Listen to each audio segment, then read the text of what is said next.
माँ बाप बच्चों की परवरिश की बुनियाद होते हैं।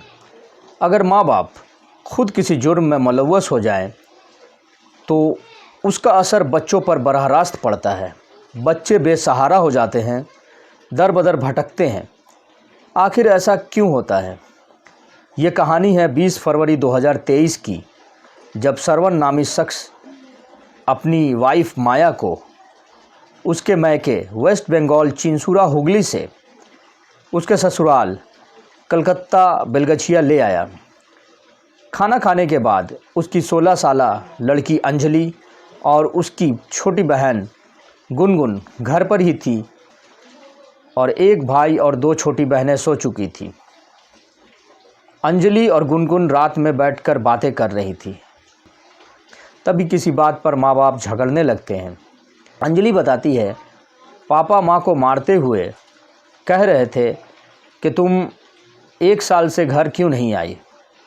उनको झगड़ते हुए दोनों बहनें हाथ जोड़कर गिड़गिड़ाते हुए पापा से कहने लगी कि पापा मत झगड़िए, मत मम्मी को मारिए।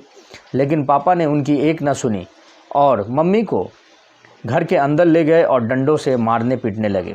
माँ ने बचाव की बहुत कोशिश की और उसकी हाथों की सारी चूड़ियाँ भी टूट गईं।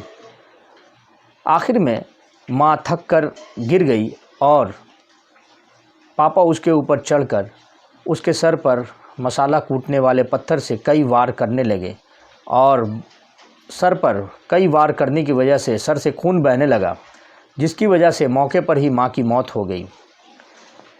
ये एक ऐसी दर्दनाक कहानी है जिससे रूह कांप जाता है। बच्चों के सर से माँ का साया उड़ गया, बच्चे बेसहारा हो गए।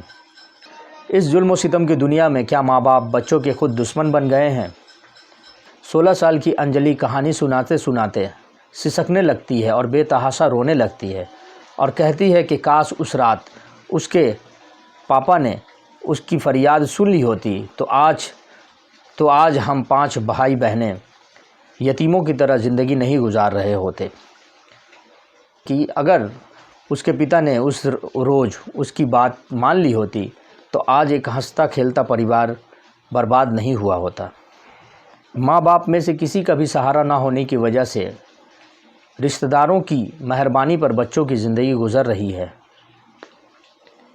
और माया के कत्ल के इल्ज़ाम में श्रवण को जेल हो चुकी है और अब 16 साल की अंजलि अपनी 3 बहनों और 1 भाई की परवरिश कर रही है। ये कहानी यूपी के हापुड़ ज़िला की है।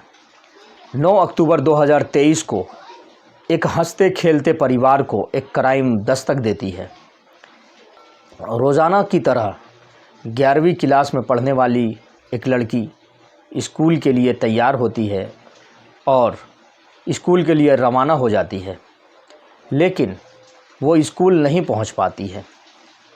रास्ते में कुछ लोग बाइक पर जबरन उसे बैठाकर ओयो होटल में ले जाते हैं और उस नाबालिग लड़की के साथ बारी बारी इंसानियत को शर्मसार करने वाली घटना को अंजाम देते हैं और बाज़ाब्ता उस घटना की वीडियो भी बनाते हैं और उस लड़की को धमकी दी जाती है, अगर उसने किसी को बताया तो उसकी वीडियो को वायरल कर दिया जाएगा। फिर जब वो लड़की बोलती है वो सबको बताएगी तो उसका गला दबाने की भी कोशिश की जाती है, लेकिन खुशकिस्मती से वो लड़की बच जाती है।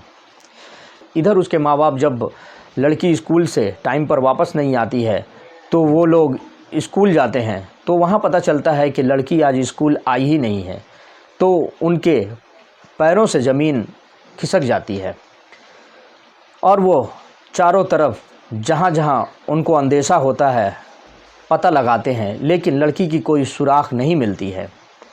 बहुत देर के बाद लड़की खुद अपने माँ बाप के साथ संपर्क करती है और सारी घटना को बताती है। माँ बाप सन्न रह जाते हैं क्योंकि उस घटना को अंजाम देने वाला कोई बाहर का नहीं होता है। उसके पिता के 3 दोस्त होते हैं जो उस लड़की को बेटी कहते थे और वो लड़की उनको अंकल कहा करती थी।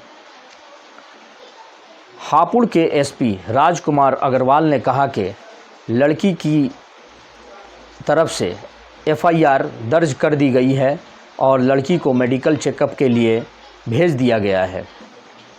ऐसी वारदात इंसानियत और दोस्ती को शर्मसार करने वाली हैं। आखिर ऐसी घटनाएं क्यों होती हैं? इसके पीछे किसकी लापरवाही है, पुलिस की है या घर वालों की है?